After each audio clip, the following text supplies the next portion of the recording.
Barcha voqealar butunlay odatiy hayotdan tashqariga chiqib ketgandek edi. Hammasi juda g'alati. Bunga odamning aqli ko'nikkuncha ham ancha-muncha vaqt kerak bo'lar ekan. Xullas, men o'z yaqinlarimni qidira olmasdim.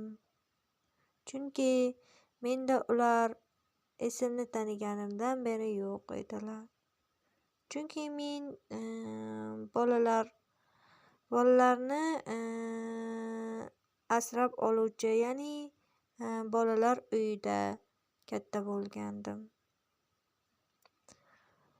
Aftidan, do'stim Javohir ham shunday edi. Uning ham hech kimi yo'q edi. Biz birga sayohatimiz davomida bir-birimiz bilan juda yaxshi kelishib, tanishib olgandik.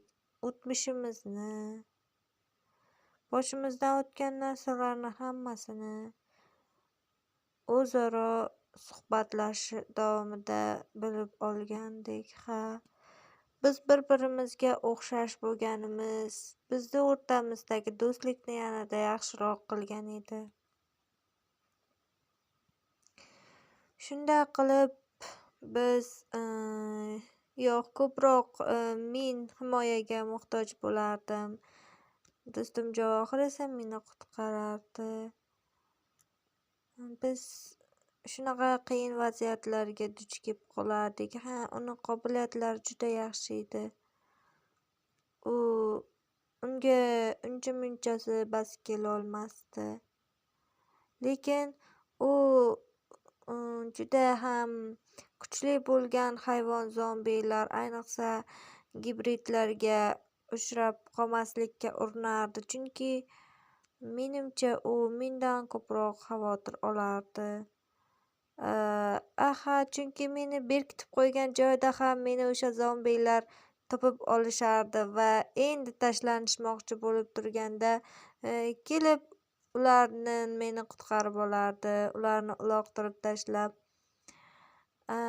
Va ayni shunday vaqtda qizil toshmali zombilarga uchrab qolish men uchun juda xavfli edi. Chunki meni har qanday tishlashlaridan yoki zarar yetkazishlaridan meni asrashi mumkin edi boshqa zombilardan. Biroq havodan keladigan zarardan qutqarib olish u uchun deyarli imkon